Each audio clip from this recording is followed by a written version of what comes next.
From victory to violation, Iraq's election result is thrown into question. But was it rigged, or is the noise just coming from sore losers? I'm Imran Garta, and today's newsmaker is the dispute over the Iraqi vote.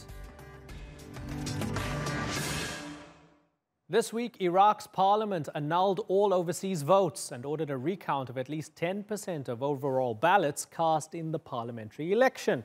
According to official results, the Shia cleric Muqtada Al-sadr's Sairun coalition came out on top. But more than half of Iraq's parliamentary members objected, citing what they called several gross violations verified by the Electoral Commission.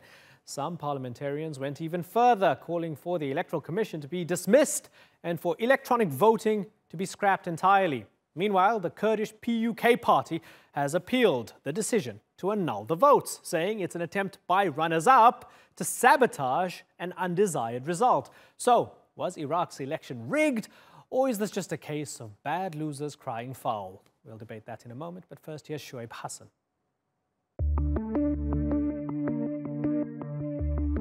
بصيغة القرار أطلب التصويت عليه. تصويت. Dismay coming from Iraq's defeated politicians. They were swept aside as Iraqis voted for an alliance led by Shia cleric Muqtada Al-sadr. But the defeated politicians say they lost because of electoral fraud and a faulty new voting mechanism. And now the Election Commission has confirmed that there were irregularities. Less than half of Iraq's 18.2 million registered voters cast their votes in 53,000 ballot boxes.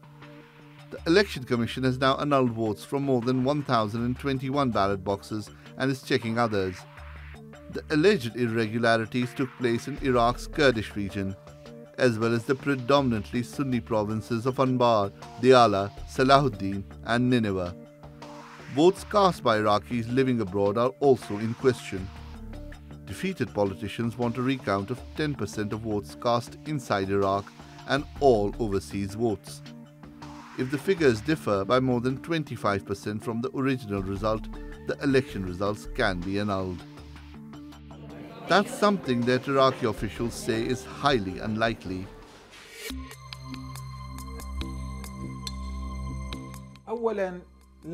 First of all, there will be no revote. Secondly, the current results cannot be changed in any way. Regardless of the result, all investigations will be carried out according to the law and the existing processes of the Iraqi Higher Election Committee. The recount is unlikely to change the position of Sadr's alliance, since it didn't win any seats in the affected areas. But it has put pressure on Sadr's hardline Shia opponents, especially since Sunni leaders are the ones leading the claims of being robbed. So, what will come of the recount? And will it substantially change the results of the elections? Shoaib Hassan, the newsmakers. Well, joining me here in studio is Yamur Bahram. He's a political analyst that specializes in Iraqi Turkmen affairs. In Erbil, we have Nahru Zagros. He's a Middle East specialist who focuses on the Kurdish region. And completing our panel is Salah Hashimi. He's a lawyer and political analyst. Gentlemen, thanks for joining us on the Newsmakers. Yamur, let me begin with you. And I'm going to ask you all the same question to begin with. Did the Parliament and the Electoral Commission make the right decision by annulling some of those votes? Sure. I'd like to start with saying Bismillah ar-Rahman ar-Rahim. Thank you for having me today. I would have to disagree on that. The reason of my disagreement is the people voted. Okay?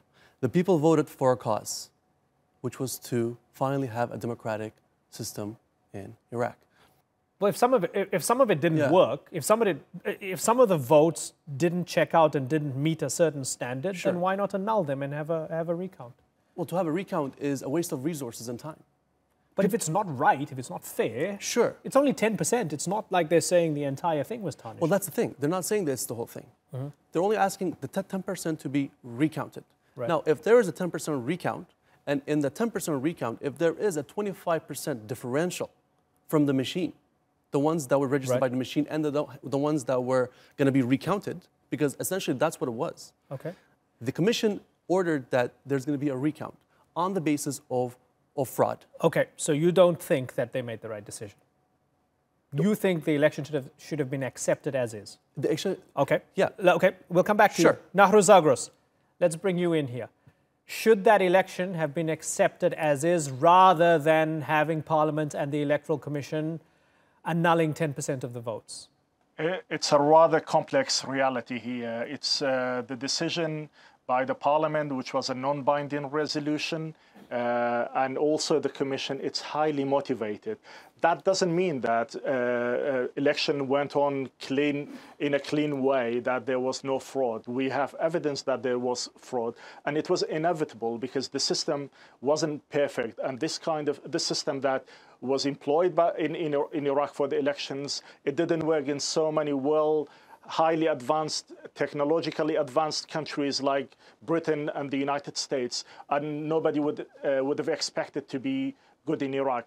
At the same time, we have to acknowledge that it was the best system so far in Iraq. Like I said, it wasn't perfect.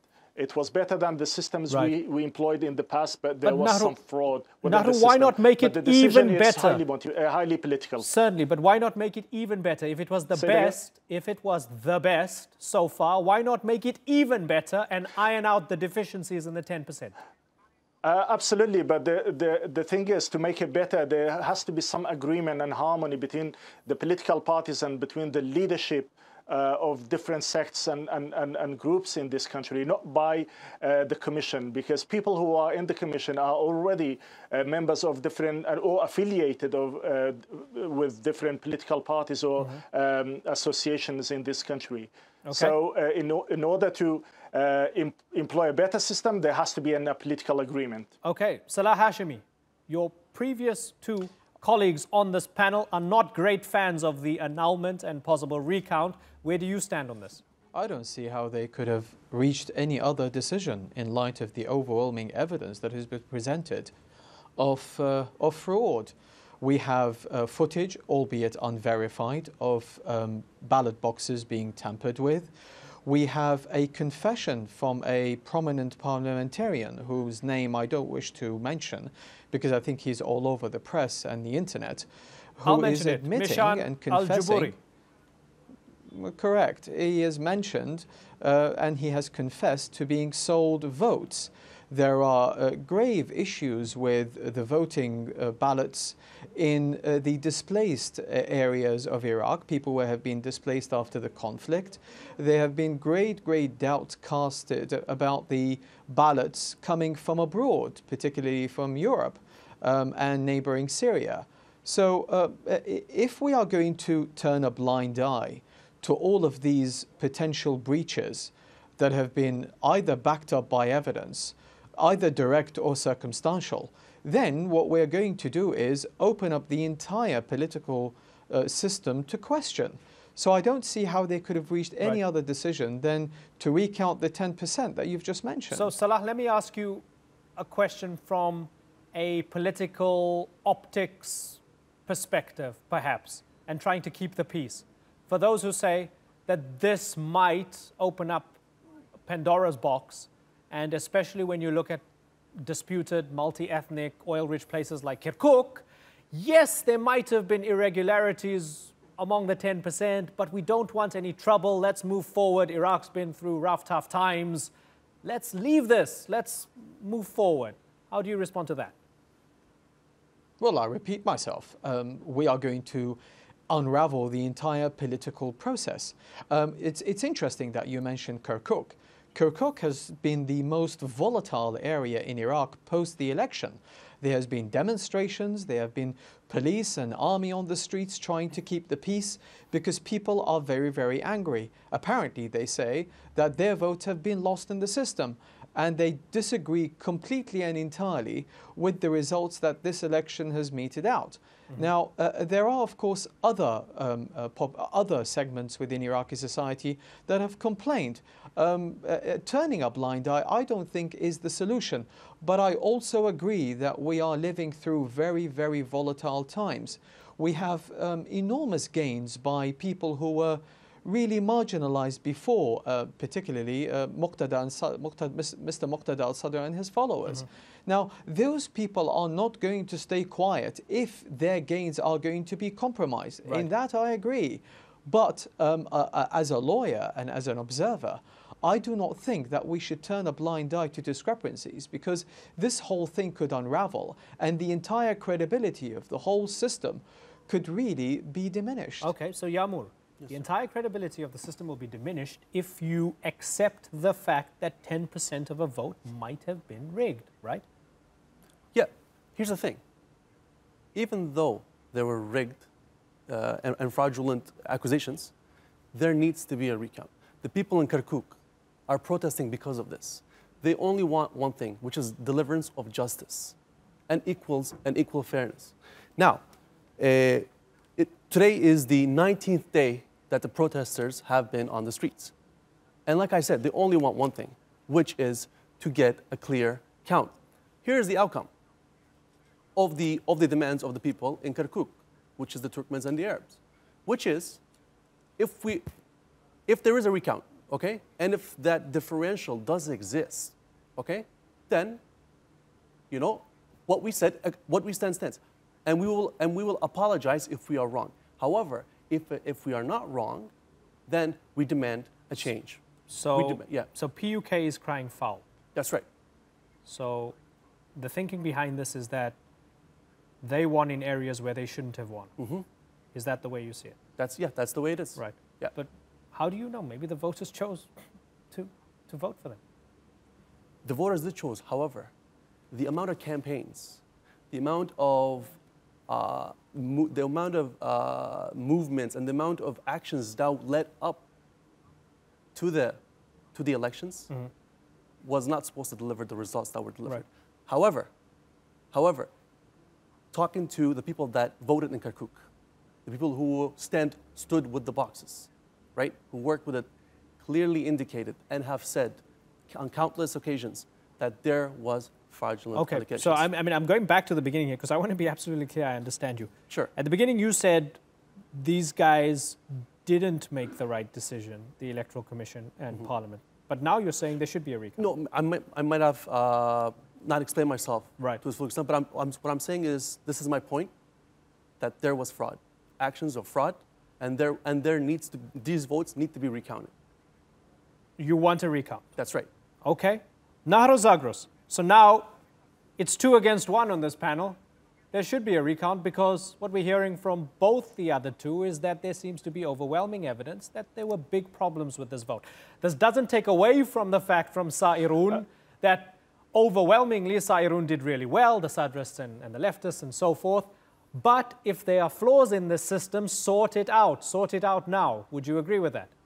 Listen, with recount or without recount, the damage is done and the reputation of the election commission is tarnished. It's gone. People have no belief in the system and they never believed in the system. Remember, in some areas of Iraq, only 10% or 12% of people voted. Over all Iraqis, if you exclude Kurdistan, right, in the election, about 23% of people voted. This tells you that people have lost trust in the political system and all the institutions that are employed by this political class in this country.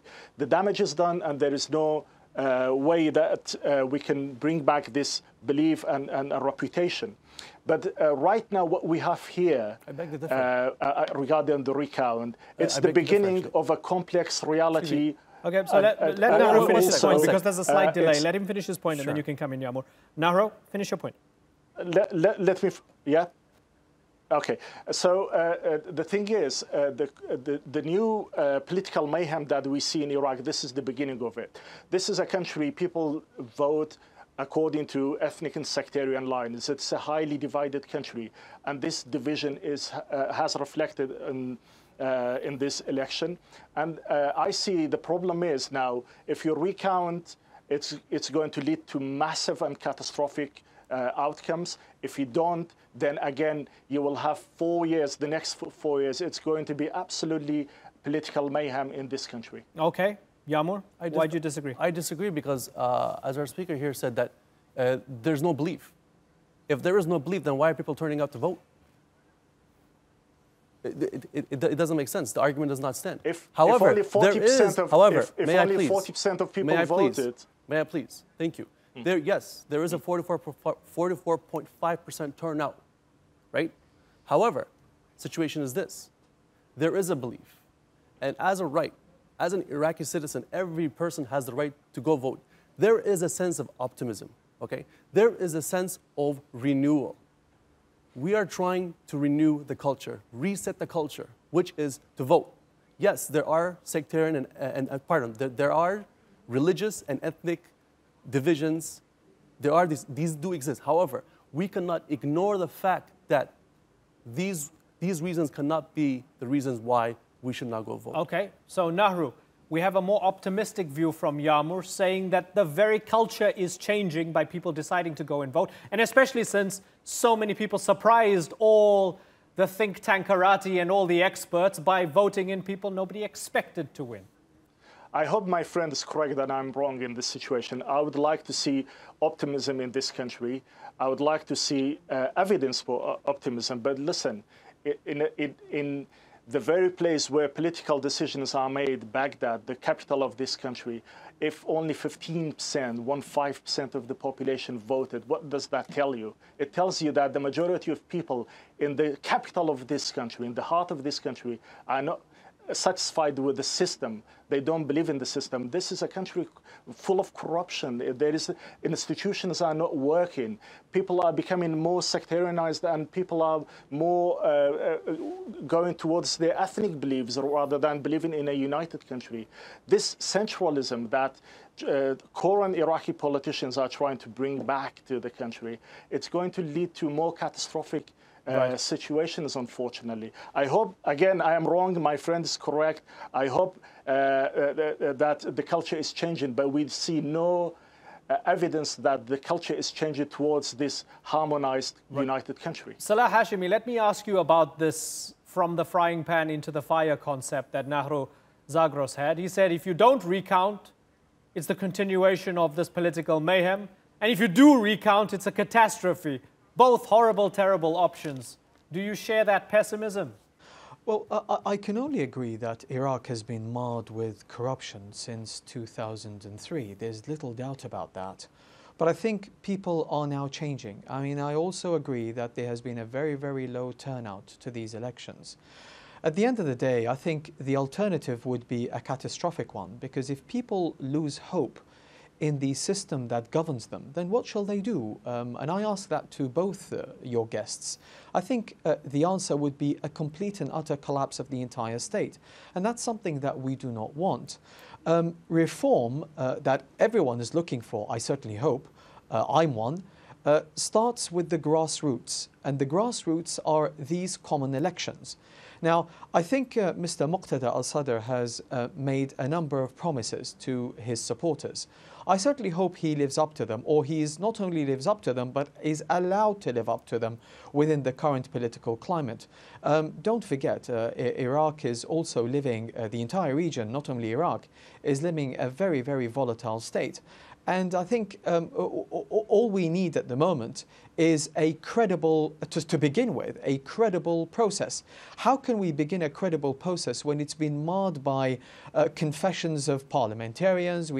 It's been marred by fraudulent cards, by footage, and all of that. So I don't think, the answer, as I said from the beginning, is to turn a blind eye. They may be very difficult choices to make, I agree. There are people who are going to be very angry if some of the results are changed. But if the process is turned into one that is transparent and one that is responsive, and hopefully within the next term, the so-called Independent Electoral Commission, which is not so independent because it has a very large number of employees that have sectarian and also loyalties to certain political parties. You cannot rely on that and say that they're independent. But what we all hope is that the new process, a reformed process, one that has been built upon an election that has been rectified even after the results have been announced. Right. Otherwise, I would ask this question. These machines that were brought in, these electronic machines, these counting machines, were supposed to bring speedy outcome to these elections. Why did we have to wait 2 to 3 weeks for the outcome? What happened during that time? Also, we have people, the security services namely, testing this system for its maintenance of security, and they have declared that there have been breaches. So the only thing is to correct these flaws. Otherwise, we're going to be left with a broken system, more broken than the last term. Nahru, let me ask you about a best-case scenario that could be some sort of compromise. How about if there is a recount, and the recount shows among that 10%, the 1,000 or so polling station, within that 10%, it has no dent on the gains that the Sairun coalition made, the 54 seats that they earned in parliament. The Hashd Shabi linked coalition, they got 47 seats, and Hyder al-Abadi's victory bloc, Nasri, 42 seats. If there's no major dent to those three big blocks, yet you have a recount and it irons out some flaws, is that a best case scenario for everybody? There is lack of trust in the system. People have lost trust in the system. And quite frankly, the majority of people, ordinary people of this country, are more concerned with bigger problems that they are facing at the moment. We see all these demonstrations in Iraq, in Baghdad, in south of the country. People are asking for having electricity. There is only 5-6 hours electricity a day in this heat, in this terrible weather. So most Iraqis, ordinary Iraqis, are more concerned with far greater, significant problems that they are facing than the election. So either ways, it doesn't make any sense. But also remember, the places that are red marked for recount or for recount of 10% of the votes are generally, all of them in fact, are in Kurdish and Sunni areas. So again, this brings back some terrible memory of a few years ago when Prime Minister Maliki was in power, where certain groups of this community or country were alienated, mainly the Sunnis, and it led to terrible situations. So when we look at this map of recount, only Kurdish and Sunni areas are within this map. It's not going to be accepted by that's a really in good these point. two regions. That's a really good point. Let me end with Yamur then. Sure. The potential for this to get sectarian and ugly is immense, and that's why Nahru is being so cautious, and he's saying be careful. Would you accept that? No. It's okay to be cautious. There's no problem. I don't have a problem with that. However, as I said at the beginning, justice needs to be served, okay? And there's a sense of there's no belief. There's a sense of that everybody's right was due. It wasn't. You know, and the people that were voting. I want to raise another point, actually. A very interesting point, actually, Mr. Zagros actually pointed to. We're talking about the rights of Turkmen people here, okay? As Iraqi national, as Turkmen people, a part of Iraq, we are going to the boxes to vote as Iraqis. Right. Right. However, if we're talking about justification, if we're talking about representation, then let's bring the conversation of Erbil. In Erbil, we can say now, and in the past, the majority of Erbil population was Turkmen. It's a true fact. Now we can say, if not maybe all, 20% could be. There is no evidence of that. 1 second, please. 20% is Turkmen. There's not even one PM representative from Erbil. However, we were expecting about 40 to 50% voting, and we got. And you didn't get 2,500. Okay. 2,500. You know what? I'm going to have to put a lid on this for the moment because we're opening up something that's infinitely interesting, but I don't have the time for it. So I want to stop us before we go down that rabbit hole. Just one more point, please. In 10 seconds, if you can. Of course. There needs to be a quota for Turkmen people in Erbil. Okay. As there is for the Christians and the Yazidis. I want to do another segment on the Turkmen people of Iraq in the coming months. I would love to be here. Yamur Bahram, Nahru Zagros, and Salah Hashimi. Thank you very much. I thank you all for joining us here on the Newsmakers.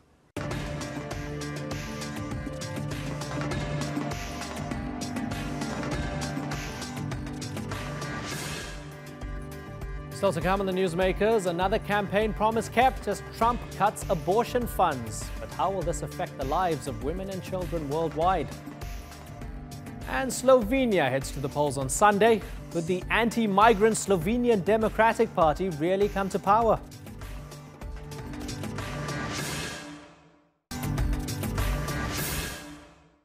Last week, Donald Trump announced new rules to block federal funding to groups that offer abortion services. His expansion of some of those policies, namely the global gag rule, limits the ability for healthcare professionals to provide abortions around the world.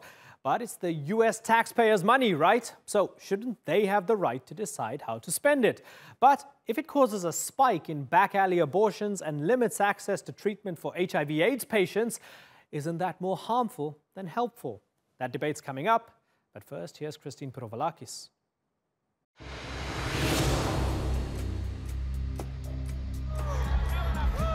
He's anti-abortion rights. We will always defend the very first right in the Declaration of Independence, and that is the right to life. And now Donald Trump is bringing his gag rule on abortion abroad home to America. His administration plans to keep federal funding from organizations that provide abortions or refer patients for the procedure. The policy dates back to decades ago. It would reinstate a rule first approved by President Ronald Reagan that was never fully implemented. I think it's long overdue. I think that abortion is a very extreme procedure. We know that. We know that it's not good for women. And quite frankly, there's no reason for the federal government to be subsidizing abortions as far as we're concerned. Under a federal program called Title X, health centers receive $260 million to provide basic services such as contraception and screenings for sexually transmitted diseases to 4 million people. At the moment, clinics are allowed to provide abortions using non-federal funds. But under Trump's plan, that would change, and clinics such as Planned Parenthood that provide abortions or give counseling about the procedure would no longer get funding. We're talking about taking health care away from millions of Americans, life-saving health care, including cancer screenings and other preventive care like birth control and testing and treatment for sexually transmitted infections. Last year, Trump imposed a global gag rule, denying nearly $9 billion in U.S. aid to healthcare organizations in the developing world, if their doctors even mention the word abortion. But his rule is also impacting programs for malaria, HIV, and child health. NGOs like the Marie Stopes Ladies, which offers family planning services from Burkina Faso to Zimbabwe, say they may have to close up shop. The group has been entirely funded by a $1.25 million grant from the U.S. and has now seen that money cut when it refused to comply with the new rules. So by the time all the programs funded by the United States are implemented, we will have a serious gap. Healthcare providers say without family planning, maternal mortality rates are likely to skyrocket. More women could seek dangerous alternatives to terminate their pregnancies, such as drinking battery acid or using wired coat hangers. From Nigeria to Nebraska, do gag rules hurt women? Or is the U.S. well within its rights to reclaim its funding on its own terms? Christine Pirovalakis, The Newsmakers. Let's bring in our guests now. With me here in the studio is Tara Todres-Whitehill. She's the co-founder and director of photography at Vignette Interactive. She's been covering this story in Mozambique, South Africa, Nepal, and Cambodia. In Washington, D.C., we have Gualberto Garcia-Jones. He's the policy director of the anti-abortion rights movement Personhood Alliance. And completing our panel is Bergen Cooper, also in D.C. She's the Director of Policy Research at the Center for Health and Gender Equity. I thank you all for joining us. Bergen Cooper, if I can begin with you. In general, because we're going to be talking, domestic and international from the U.S. perspective, we have the amendments to Title X, we have the global gag rule. With all of this in mind, are you convinced that this is rolling back women's rights? Absolutely. The global gag rule has for over 30 years been harming women's rights around the world. This is a failed and deadly policy. We have so much data on the impact of the policy on HIV prevention efforts, on maternal health, on newborn health, on child health. This is simply a policy that doesn't work. The administration calls it protecting life when it is in fact associated with death. And let's talk to somebody who was on the ground in multiple countries. Tara, what did you find on your travels in terms of the impact of this policy? This re-implementation of the global gag rule is expanded under President Trump. So it's no longer just affecting money and funding for women's reproductive health, but almost the entirety of U.S. funding. So it's not just abortion funding, it's all funding. So I found that the NGOs that are affected are working on TB, on HIV/AIDS, and it's incredibly confusing for these organizations who have never had to deal with this before. So some organizations are preemptively cutting programs that they may not have to, and others are, not sure what to do or if their funding is going to be cut. So there's a lot of worry and just a lot of confusion about it. So to be clear, if you're running a clinic that treats TB sufferers, people with HIV and AIDS, and so forth, and if you decide to talk about abortion, you might have your funding cut from the US government. Well, it's actually not even that. For example, in Mozambique, they just recently decriminalized abortion. So a lot of the NGOs are not even talking about abortion, but they support women's choice. So in fact, they're not even talking about abortion in their programming, but because they refuse to sign the global gag rule, then their funding is cut. So, for example, AMODEFA and ICRH both don't work on abortion issues. They work on TB, they work on sex workers, but because they refuse to sign the policy, their funding has been cut. Gualberto Garcia-Jones, would you accept that even if you have an anti-abortion stance, this policy is not working because it's preventing people from getting the health care that they need in places where they need it the most? Well, I would strongly disagree. And I think it's very important that we cut through the euphemisms that are used. I know my pro-abortion friends like to refer to choice instead of the word abortion. They talk about women's health, but they completely ignore the women in the womb that are being targeted by abortion. And I would say this issue is pro-life is also a euphemism, right? That's why we say pro-abortion or anti-abortion, because we don't want to load it either way. So we're not saying pro-choice or anti-choice from our perspective on the show, nor are we saying pro-life or anti-life. We're saying pro-abortion and anti-abortion for the sake of the journalism. But please continue. Right. Well, I mean, your guest just talked about the policy only affecting those groups talking about choice, and choice is a euphemism for abortion. That's what I wanted to clarify. But I should say that we're talking about funding that comes from the U.S. taxpayers. The taxpayers elected a president who said that his policy was going to be to protect human life and to be pro-life. And so it's in terms of the policy decisions and the mandate that President Trump had, it makes sense. It's something that every Republican who has been pro-life and has been elected by pro-lifers has done. And it has 80% of support in terms of the polling in the U.S. So that's even bipartisan polling that American taxpayer dollars should not go to promote abortions. Okay, so I'll come back to you in a moment. Let me get Bergen's response to that. Bergen, he used the word mandate, and that's the reality. Trump was elected to office. He made certain promises.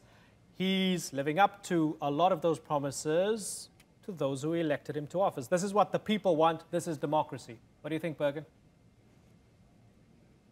I think if you remember one thing, it should be this. These policies don't work. In countries that have restrictive policies restricting access to abortion, those are in fact the countries that have the highest rates of unsafe abortion.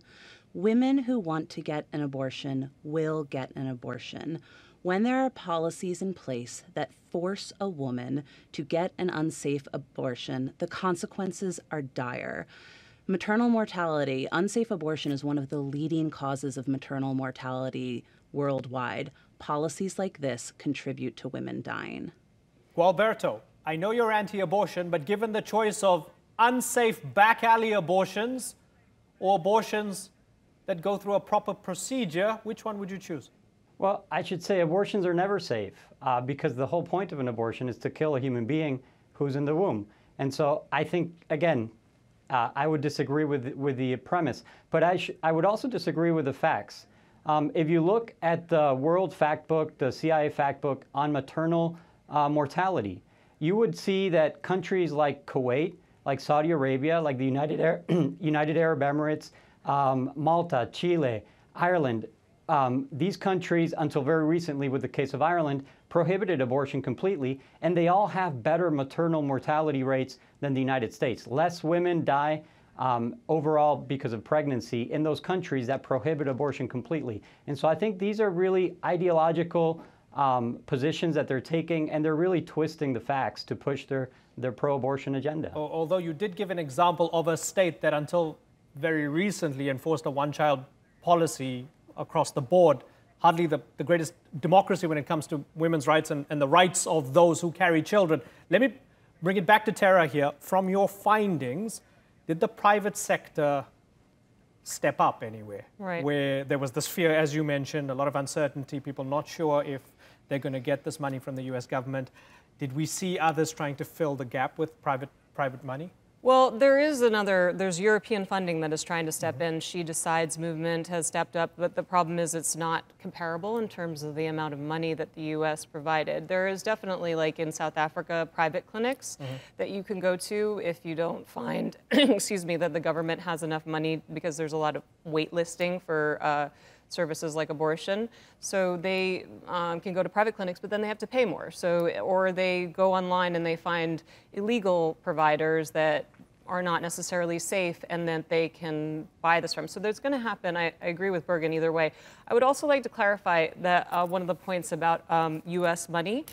U.S. money has never gone to finance abortion at all. The 1973 Helms Amendment said that no U.S. money will ever go to abortion-related services. So any money that comes from the U.S. forever has never financed those. It's only that they were able to take other people's money, other governments' money, other NGOs' money that could then also do those services, which is what the Mexico City policy is now stopping. And something that's happening both in the US and outside of the US, as far as I understand, correct me if I'm wrong, Tara, you stop getting federal funding if you do abortions under the same roof as other federally funded services that are provided to people. Well, I think that's what Trump is now trying to do. This is the news of the day, that he's doing this and trying to separate that.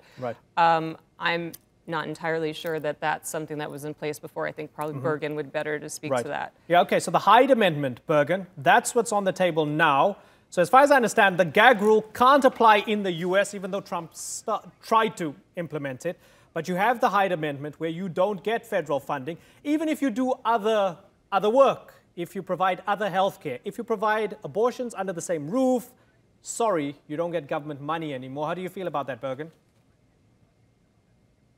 Yeah, and the international equivalent to the Hyde Amendment is called the Helms Amendment, and it has been in place for quite some time. And I think what is important to remember about the global gag rule, both internationally and domestically, is that it doesn't work.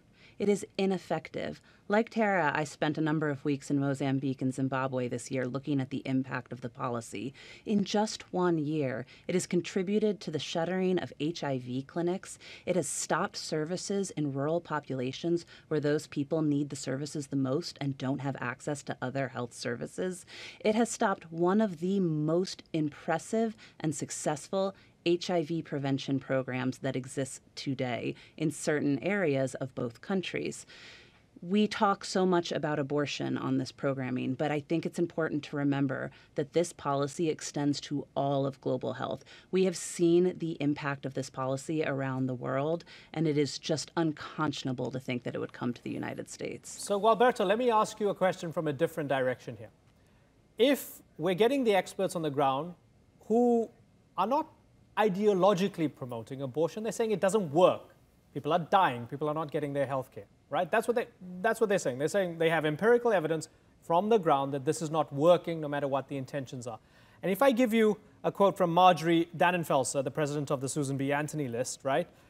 She says, "We thank President Trump for taking action to disentangle taxpayers from the abortion business, But the second part of this is the most interesting to me. Have a little listen, Gualberto. She says, this is a major victory which will energize the grassroots as we head into the critical midterm elections. So, Gualberto, on the one hand, you have the people on the ground saying it's not working. On the other hand, basically she's saying, Marjorie's basically saying, this is all about politics. This is all about getting more Republican votes ahead of the midterms. Wouldn't you concede that? Well, I would concede that everything that the president and that Congress and the government in general does is political. And so, yes, I would concede that. But I would also dispute the idea that the people on the ground that you have on the show are not ideological. People from the Catholic Church, for example, that provides, I think, more relief in developing countries than any other organization, I think would disagree completely with the assertions of our friends on the show. And I would say that these people, pro-abortion people, consider abortion to be health care. And therefore, yes, if you prohibit abortion funding, then they would think that health care is being harmed. But also, I would say that if this is really doing so much damage to these groups on the ground, why don't they just stop doing abortions and they would get the funding? It seems to me that there's an ideological commitment to abortion, which in itself is something that we should consider as unhealthy. They should continue to provide these other services for HIV, for screening, for different treatments, but just stop killing babies. That's all that this rule is mandating. Okay, so Tara, from the people you spoke to on the ground, was it that simple to them? Just stop killing babies and you'll still get your funding? Well, like I said, a lot of these places that are not getting funding anymore are not actually even talking about abortion. They just don't want to sign the Mexico City policy to say that they don't support the choice. So it's not even that. And well, they should sign that. But it's also if it's so important for them to get that funding, they should sign it. But as they for have example, an ideological in commitment South to abortion. Africa, it's the constitutional right of a woman to have the choice. So it goes against the constitution in South Africa to take away that choice. So it's a dilemma that a lot of people are dealing with as an NGOs that they haven't actually ever had to deal with before. So it's something that they're trying to deal with, but in the meantime is creating a lot of confusion. And also because South Africa is not really helping to promote women's health and rights in the same way. They really are, it's not as easy for them there. So it's very hard to have a clear stance as to what to do. Bergen, what would you advise the Trump administration if they pulled you into the room and they said, okay, we don't agree with you, we consider you, I don't know, a lefty who we don't like, but give us some advice on how to make this better? What would you say?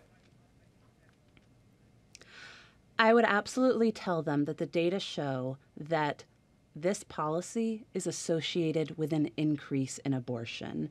If your goal truly is to reduce the numbers of abortion, then this policy is not the way to do it.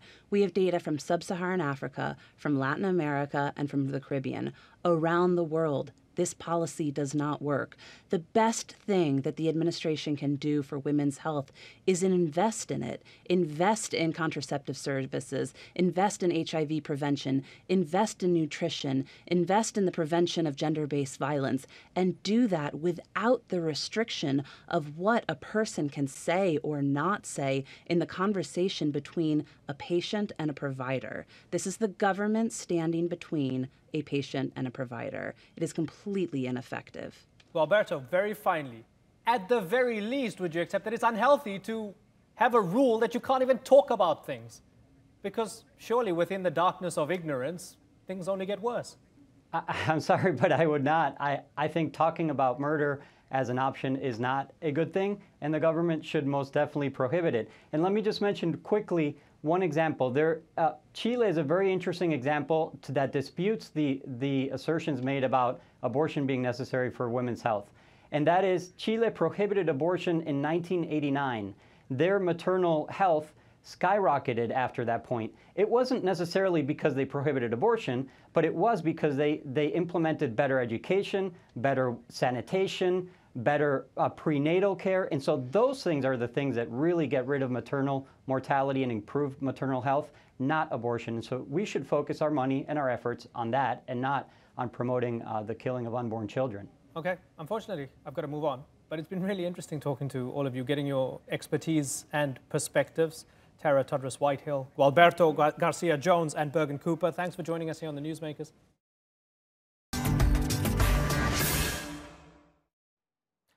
In just a few days, Slovenians will head to the voting booth. And if opinion polls are anything to go by, the anti-immigrant Slovenian Democratic Party is expected to win.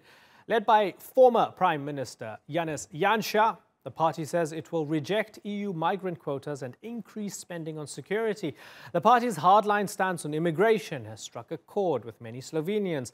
But even if it does secure the most votes, it seems unlikely it will have enough seats to form a government on its own. So who, if anyone, will join forces with the former Prime Minister? For more, here's Natalie Pohonen.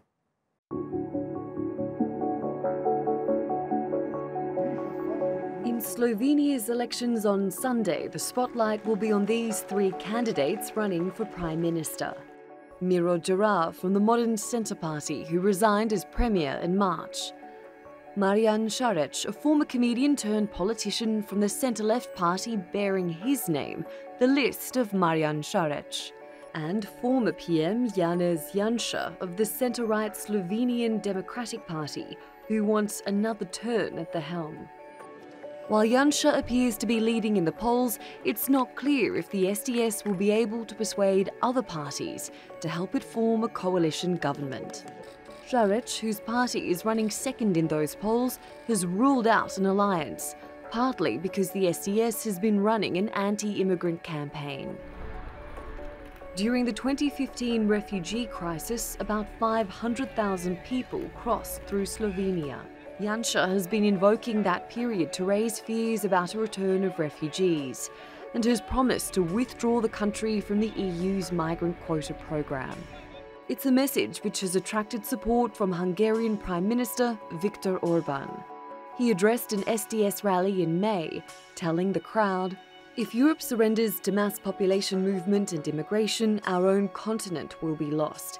Tens of millions aim to travel from Africa to Europe, and we must understand that they will continue to come for as long as Europe fails to protect its borders." But in this nation of 2 million people, there are other pressing issues for voters, like improving healthcare and raising wages.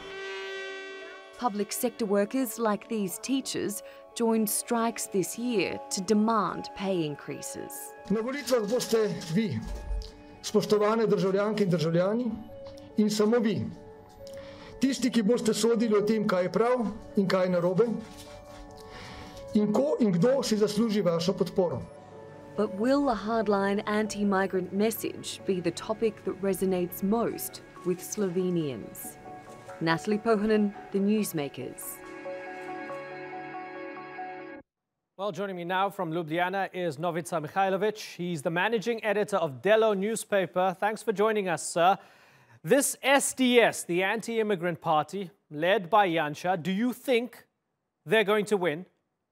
Well, obviously opinion polls so far have shown that he's in a lead. But our experience with opinion polls in previous elections and so on has shown that they are not very reliable, and there are still a lot of voters, about 20%, who still haven't decided who are they going to vote for on Sunday. So there's still a lot of room for surprises, and I guess the only surprise that we are going to have is that we won't see any surprises. But generally, I believe Mr. Janša's party is going to win, yes. So when we look at their appeal, was it all about immigration? Was it all about preventing hordes of people from passing through the country again? Well, it wasn't all about the immigration, but in last weeks, most of the rhetoric was anti-immigrant, and it was focused on that topic, yeah. But this party in general seems to be the best prepared of all the parties. They started the campaign, their campaign the earliest of all of them. So it's difficult to say that if they win, that they are going to win only because of their immigration, their stance towards immigration. It's not going to be only that, but they have a really strong position on that, and I guess that's going to help them win some votes in part of the electoral body, yes. Even if they come first, no strong indications that anybody wants to work with them. So is the new Prime Minister, when this happens, going to find it very difficult to form a government? So far it looks this way, yeah. It looks like Mr. Janša is going to have a hard time forming a government if he wins. But you know how politicians are, not only in Slovenia, in every country. You cannot always trust that they are going to do what they say they are going to do. Yes, most of the parties have said that they're not going to join forces with Mr. Janša, but we will see after the elections. I believe he might have some trouble, yeah. A few weeks ago, the Hungarian Prime Minister Viktor Orban showed up and led a rally in support of the former Prime Minister and the SDS. Tell me what that means for Slovenia and for its place in Europe right now. Well, I'm afraid, but that's my opinion and the opinion of, let's say, center-left in the country, that is going to change the course of the country towards joining the so-called Visegrad Group countries who are not really willing to accept immigrants and so on. But as I already said, we don't know yet if he's going to be able to form the government with his victory on Sunday if he manages it. Novica Mihajlović, I thank you very much for joining us here on the Newsmakers.